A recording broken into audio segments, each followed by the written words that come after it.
Hello, नमस्ते. कसे आहात सगळे? छान ना? मी पण एकदम मस्त आहे. आजचा विषय का नाही खूप महत्वाचा आहे. पत्नी पीडितांच्या कथा, व्यथा आणि त्यातनं कसं बाहेर पडायचं. हो, आजकाल हा खूप खूप जवळचा टॉपिक झालेला आहे. कुठल्याही मुलाला तुम्ही काय रे यंदा लग्न आहे का विचारा, काय म्हणतो, मला काही निळे ड्रममध्ये जायचं नाही किंवा मेघालयाला जाऊन तिथे दरीत जाऊन मरायचं नाही, त्यामुळे मी आहे तो सुखी आहे असं हल्लीची मुलं बोलायला लागलेली आहेत. आता हे टोकाचं सोडूया आपण, पण आपल्यासारखले मध्यमवर्गीयांना आपल्या मुलांना काय त्रास होतो हे आपण आज जाणून घेऊया. जनरली आपल्याला वाटते हो मुलांना काय त्रास सगळा मुलींनाच, असं आपल्याला वाटत असते. असं नाहीये. हल्ली तरी का नाही मुलींपेक्षा जास्त त्रास मुलं सोसतात. आता काल माझ्याकडे एक बाई आल्या होत्या. त्यांची मी आधी त्यांचे मुलाचं म्हणजे काय झाले हे सांगते. म्हणजे ह्या प्रकारे सगळीकडे चाललेलं आहे. कालचं प्रकरण असल्यामुळे मी लगेच सांगते का, म्हणजे मी एकदा ऐकून घेतलं, त्यांना उपाय सुचवले का नाही सोडून टाकते, नंतर माझे डोक्यात काहीही नसते. त्या गावाकडे राहतात आणि त्यांचा मुलगा आणि सून पुण्याला राहतात. म्हणजे लग्न झाल्यावर ते दोघंही पुण्याला राहत होते, हे गावाकडे राहत होते. आणि ह्यांना वाटायचं ओके सुखान आहेत, हे जाऊन सगळं घर संसार मांडून आले होते, देऊन सगळं हवं नको तर ह्यांना वाटायचं आहे छान सगळं. पण नंतर मुलगा सांगायला लागला. तोही कधी सांगायला लागला, त्याला तर सहन होईना तेव्हा सांगायला लागला. आता काय त्रास ते सांगितलेलं सांगते मी. ती मुलगी म्हणे मुलाला मारायची सुद्धा, आणि ते मुलीची आई सारखी वरचे वर येऊन ह्यांच्याकडे राहायची. हे पुण्यात राहत होते, तिची आई मुंबईला राहायची, आई वडील भाऊ वगैरे. पण आई सारखी यायची, 8 दिवसाने राहायची, 4 दिवस राहायची, आणि ह्यांचे संसाराची वाट लावून गेली असं त्या बाई सांगत होत्या.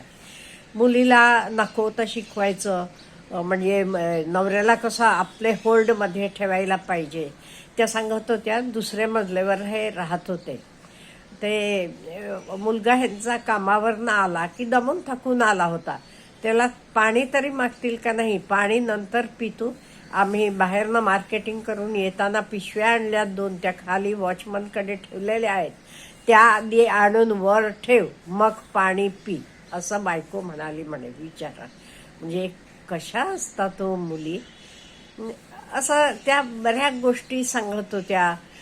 किंवा वेळेला करून काही द्यायचं नाही, पगार मात्र झालं की सगळं पगार माझ्या हातात पाहिजे, मला त्यातला खर्च काही विचारायचा नाही, काय केलेस, किती पैसे उरले, काहीही मला विचारायचं नाही, पगार मात्र झाला की सगळं माझे हातात पाहिजे. आणि ती काही नोकरी बिकरी काही करत नव्हती बरं का. आरामशीर घरातच बसायचा, मोबाईल बघायचा, कोणाला फोन करायचे, आई आलेलीच असायची सारखं, असं सगळं चाललेलं होतं. मग ते मुलाला हे बिलकुल सहन होईना. एवढंच नाहीये, मग बायको बोलायला लागली, मग सासू पण त्याला हाणून पाडून बोलायला लागली सारखं, भिकारी तू, अमुक तू. ह्याला सहन झालं नाहीये. मग हे ना आपले आई वडिलांना सांगितलं. मग अचानक एक दिवस त्याची बायको घरातलं सगळं सोनं पैसे सगळं घेऊन माहेरी निघून गेली.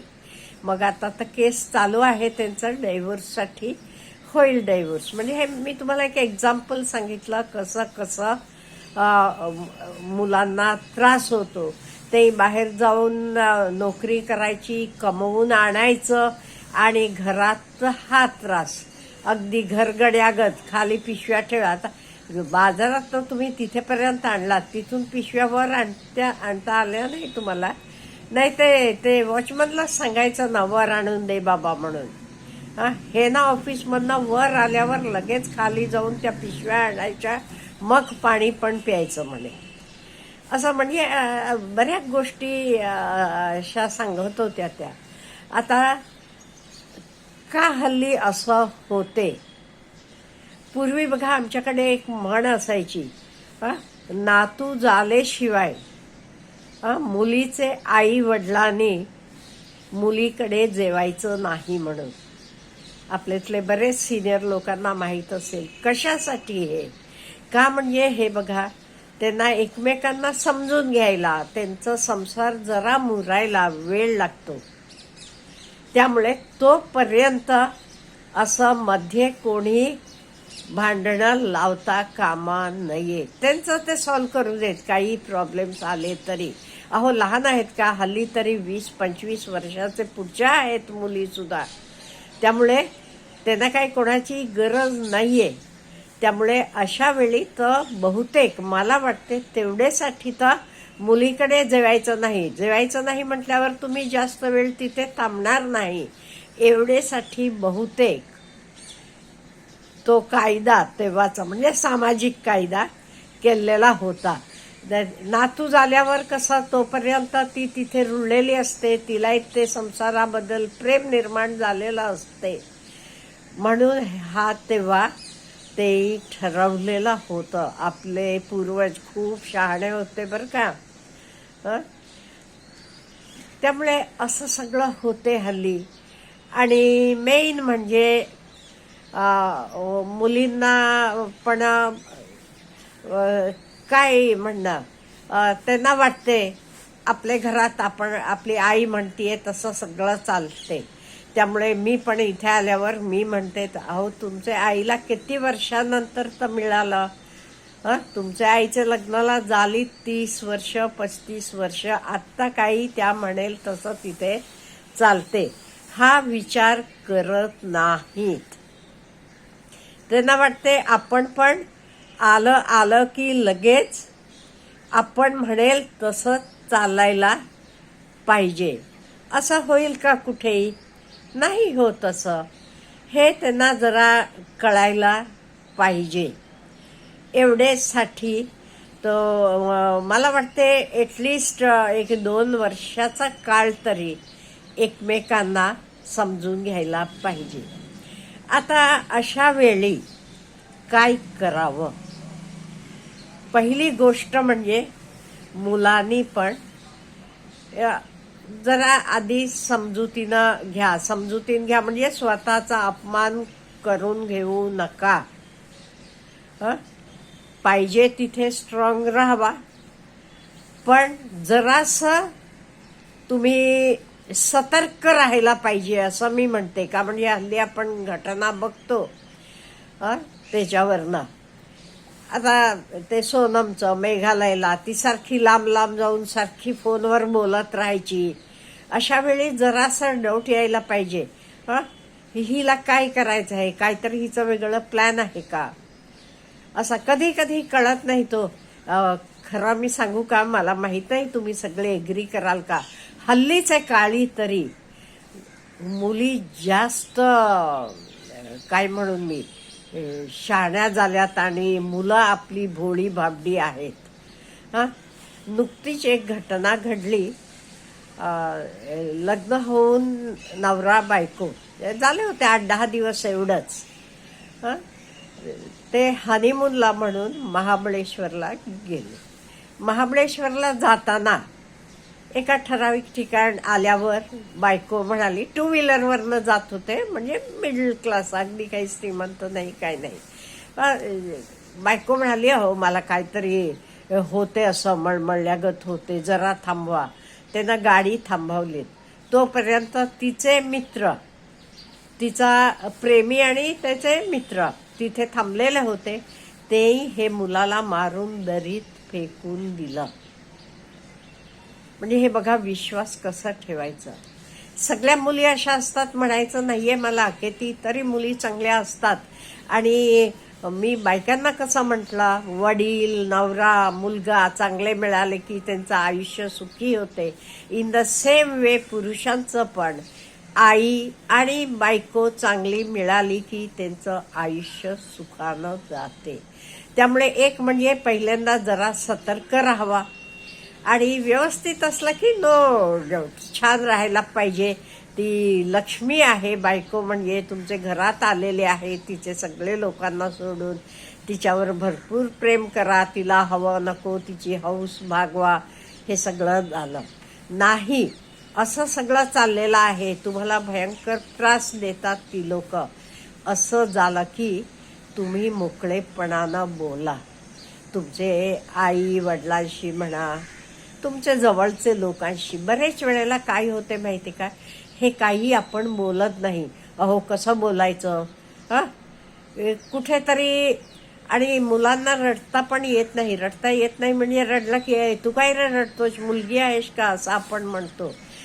त्यामुळे मुलांचं खूप अवघड आहे. अशा वेळी तुम्ही किंवा आपले जवळचे कोणाशी तरी डिस्कस करा. आणि नाही असे हेत आपल्याला पुढे जाणं शक्य नाही असं असलं की सरळ लॉयर तुम्ही गाठा, वकील नेमा, व्यवस्थितपणे वेगळं व्हा, पण सुखी राहावा. रडत रडत जगू नका. लग्न म्हणजे जेल नाही. त्यामुळे लग्न करताना काही चूक झाली तेव्हा कळलं नाही. नंतर आता परवा तर पुण्यात मी वाचलं आणि ह्याच्यावर पण बघितलं, 24 तासाच्या आत डायव्होर्स झालाय. म्हणजे लिगली व्हायला वेळ लागला, पण आधी 2 वर्ष म्हणे ते रिलेशनमध्ये होते आणि लग्न झाल्यावर 24 तासाच्या आत ते वेगळं व्हायचं ठरवलं.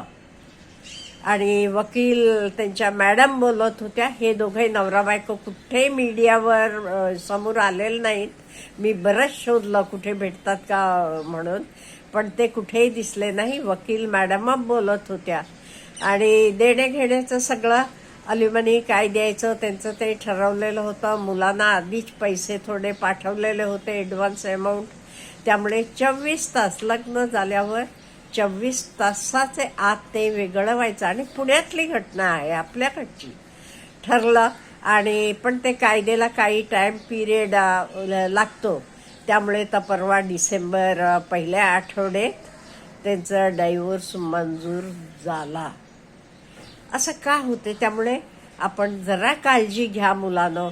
लग्न व्हायला पाहिजे. नो डाऊट हल्ली मुलींची संख्या कमी आहे. त्यामुळे मला माहिती आहे ॲटलिस्ट मिडल क्लासमध्ये तर कुठेही हुंडा बिंडा काही घेत नाहीत. पण पटलं नाही म्हणून झालं की आधी मुलावर हुंडेसाठी त्रास देतात, अमुक करतात म्हणून केसेस घालतात. हे खोटं आहे, हे सगळ्यांना माहीत आहे. त्यामुळे जरा काळजीनं राहावा, आपली काळजी घ्या. आणि हे सगळ्यात येण्यापेक्षा आधीच आपण जरा लग्न ठरवताना 2-4 वेळेला भेटा. तुमचं व्यवस्थितपणे ओके झालं तरच पुढे जावा. आणि अगदीच नाही म्हटलं तर कोर्ट कचेऱ्या आहेतच. योग्य तो वकील निवडा आणि आपले परत नवीन आयुष्याला चालू करा. Have a good day.